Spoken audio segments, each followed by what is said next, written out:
Hoje a gente vai deduzir a equação do foguete, que foi uma equação inicialmente deduzida por Tsiolkovsky, no início do século XX, final do século XIX, não tenho certeza. De qualquer forma, a abordagem que a gente vai usar é usando a linguagem que aprendemos em mecânica dos fluidos. Para começar, a gente vai sempre definir uma espécie de batata da mecânica dos fluidos, que é o nosso volume material. Aqui a gente tem a superfície e a gente sempre pode pensar num pequeno elemento diferencial dessa superfície dado por ds vetor, onde esse ds é igual a uma normal vezes uma área diferencial ds. Bom, quais são os princípios físicos que a gente vai usar aqui para deduzir a equação do foguete? A primeira delas e de uma forma geral você pode usar esses princípios sempre que você for fazer um problema de mecânica dos fluidos. A primeira delas é a conservação da massa, né? E o que é essa equação na forma integral? Como é que ela é escrita? Ela é escrita assim: del t, integral de del t ρ dv, mais isso sobre o volume, mais integral sobre a superfície de ρv escalar ds, igual a zero. Simples assim, ou seja, taxa de variação de massa integrada sobre o volume é igual à quantidade de massa que sai da superfície de controle menos o que entra. Então essa é a equação da conservação da massa, vocês aprenderam mecânica dos fluidos. A segunda que a gente vai usar é a segunda lei de Newton, escrita também dessa forma. Então, qual que é essa equação? Ela é integral sobre o volume de ρ del t, ρ v de velocidade dv, mais integral sobre a superfície de ρ v escalar ds, igual somatória das forças externas ao volume de controle sobre o volume, né? Então essa equação aqui, ela está escrita para um referencial inercial, tá? O problema, então a gente vai considerar essas duas equações, são os nossos pontos de partida, e a gente vai aplicar elas para o caso do foguete. Então eu vou desenhar aqui um foguete com as aletas.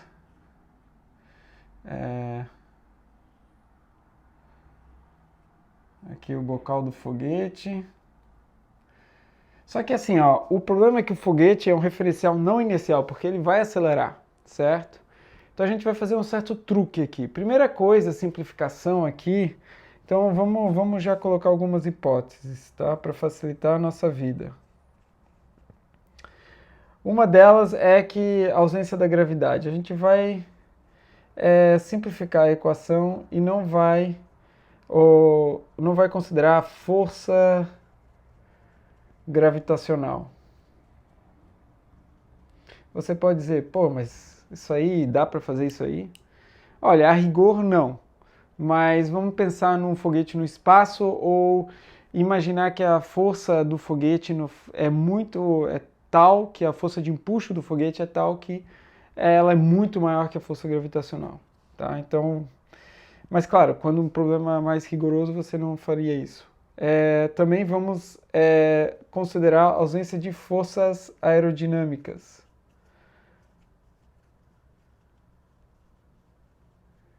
Isso é uma outra simplificação, porque esse foguete pode estar na atmosfera, né? E eu até botei umas aletas nele, mas em geral não podemos considerar, vamos desconsiderar as forças aerodinâmicas. Tem alguma outra simplificação?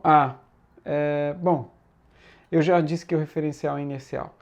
Então, como é que a gente vai fazer para simplificar esse problema, para poder usar essas equações nesse problema aqui? O que a gente vai fazer é, vamos fixar esse foguete no suporte, tá? De modo que ele fique parado. Então, isso aqui é um suporte fixo parado sobre uma superfície que não permite que o foguete se mexa, tá? Então, a gente vai considerar aqui, vamos considerar aqui a direção X positiva para a esquerda e você vai ter a saída, né, de gases quentes aqui para a direita. Então, é um teste estático de foguete, vamos dizer. Então, vamos considerar as equações aqui nesse contexto, tá? E a partir daí, então, obter alguns resultados importantes. Bom, o primeiro deles é a conservação da massa, né? O que eu posso dizer sobre a integral? Bom, primeira coisa, vamos definir o nosso volume de controle. O volume de controle eu vou definir aqui como sendo basicamente contornando o foguete, tá? Então vamos... As aletas aqui não são importantes, tá? Então vamos definir o volume de controle assim, contornando o foguete, tá? Tracejado em verde. Então, quais são... quando é um volume de controle, no meu caso, fixo, então a equação da conservação da massa, eu posso escrever da seguinte forma, né?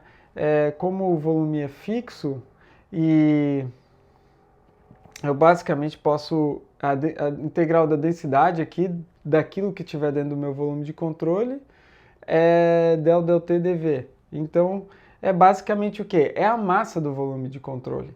Então eu tenho eu posso tirar essa derivada aqui para fora, porque o volume de controle está paradinho, então eu vou ter del dt de ρdv, mas o que é ρdv?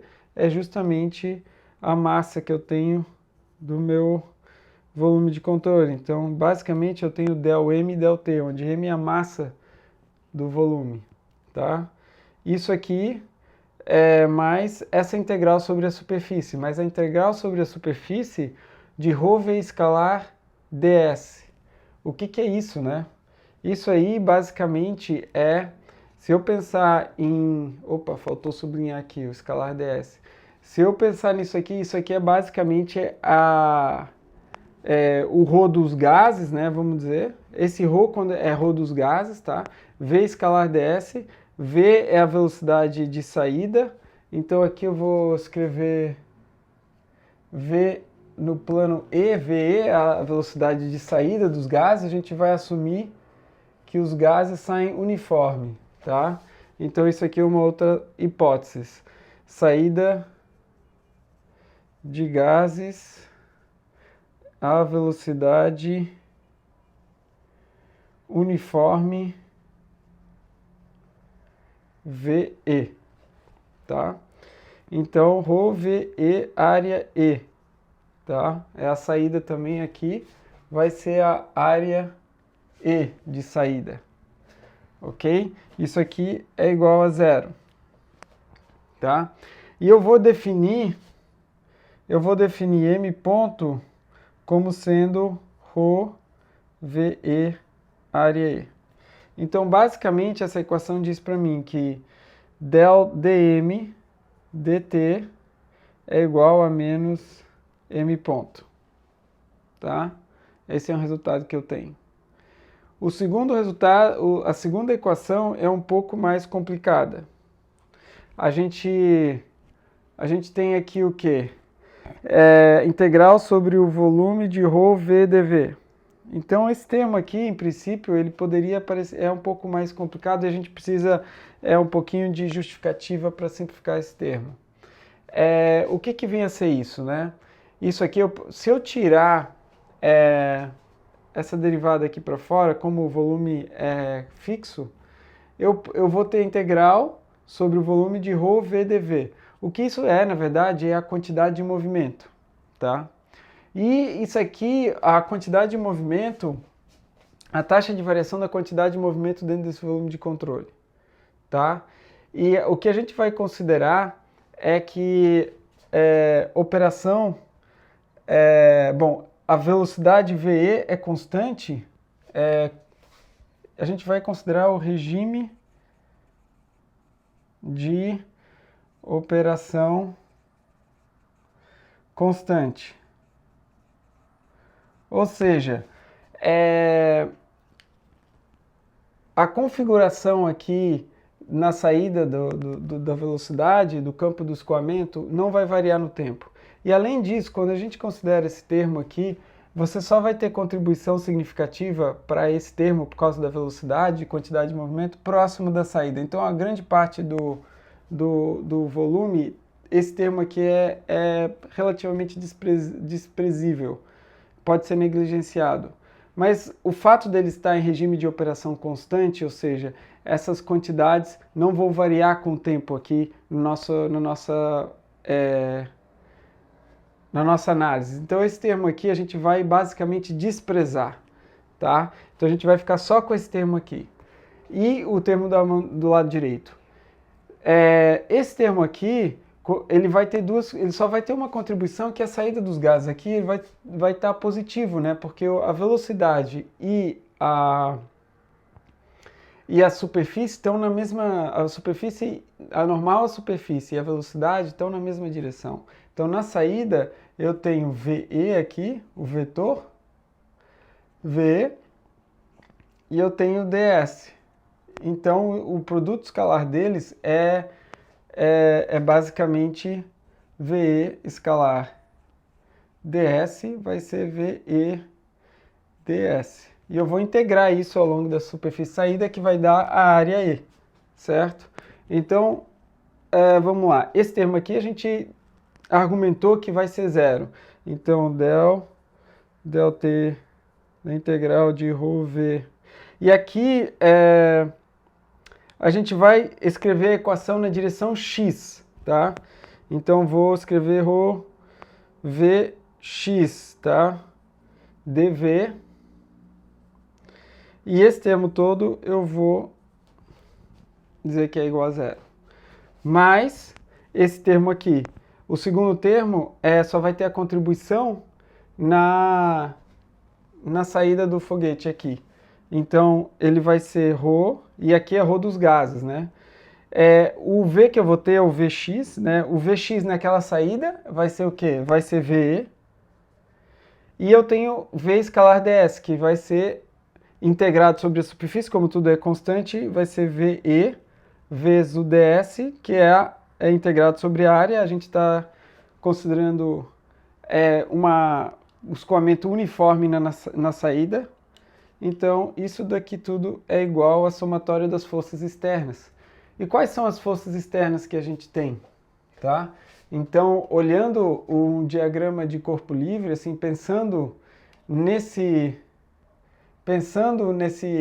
bloco aqui, o que vai acontecer? O foguete vai tender a ir para a esquerda, né? E a força que o bloco, essa haste, vai fazer no foguete vai estar para a direita. Então eu vou colocar aqui uma força chamada de F, basicamente vou chamar de F. E ela está no sentido negativo do X, é o que eu estou assumindo, né? Então, a força externa feita sobre o bloco vai ser, na direção X, vai ser menos F. Melhor, vamos chamar de força R, de reação, tá? Assim a gente não confunde, faz uma nomenclatura mais limpa. Vai ser menos R, certo? Então, e note aqui, eu tenho um resultado importante, eu sei que ρVEAE é justamente o M ponto. Também, eu posso lembrar disso, tá? Então, com isso, a gente tem as equações, algumas das equações que a gente precisa, certo? Então, o que isso diz pra gente? Bom, se eu tenho o empuxo, só pra gente, outro resultado, é que o empuxo, que eu vou chamar de T, do inglês de thrust, vai ser igual a menos R, tá? Isso eu já sei de cara que o empuxo vai ser igual a menos R. Por quê? Porque ele está no sentido oposto, né? O empuxo é justamente, a reação é justamente o que está balanceando o próprio R, certo? Então, isso aqui então eu posso chamar de T, tá? Então, basicamente, eu tenho um resultado que o empuxo, ou seja, vou vir aqui para a direita, eu tenho então que o empuxo vai ser igual a m.VE, que é justamente, veja aqui, isso aqui, ρVE AE, isso aqui é justamente m.VE, tá? Então é um resultado importante que eu tenho a partir das equações, é que o empuxo é igual a m.VE, tá? Mas o que é, então, essa... E eu tenho da segunda lei, tá? O que é esse empuxo, né? A força resultante sobre esse foguete, quando ele estiver em voo, vai ser justamente o empuxo. Então eu sei que a massa do foguete, m, vezes esse empuxo, quer dizer, desculpa, a massa do foguete vezes a aceleração, que é, o que é aceleração? É dv, agora é v do foguete, tá? dv dt, isso aqui é o v, a velocidade do foguete, é igual ao empuxo, que é m.VE, tá?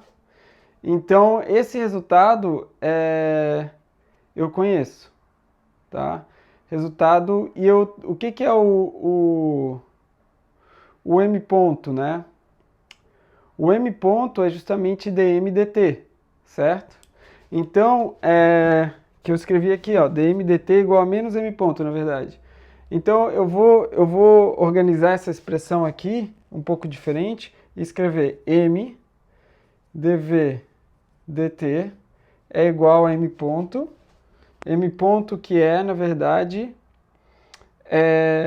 menos dm dt, menos dm dt vezes VE, certo? Então, olha, eu tenho uma equação diferencial, eu posso escrever aqui m, do lado esquerdo, né? dv, por exemplo, vai ser igual a menos dm sobre m, isso aqui multiplicado por VE que é uma constante, né? Agora a gente vai, porque a gente assumiu que essa condição não vai mudar, a gente vai integrar isso de um V0 até um V final e um T0, tempo, né? No caso, uma massa inicial, M0, até uma massa final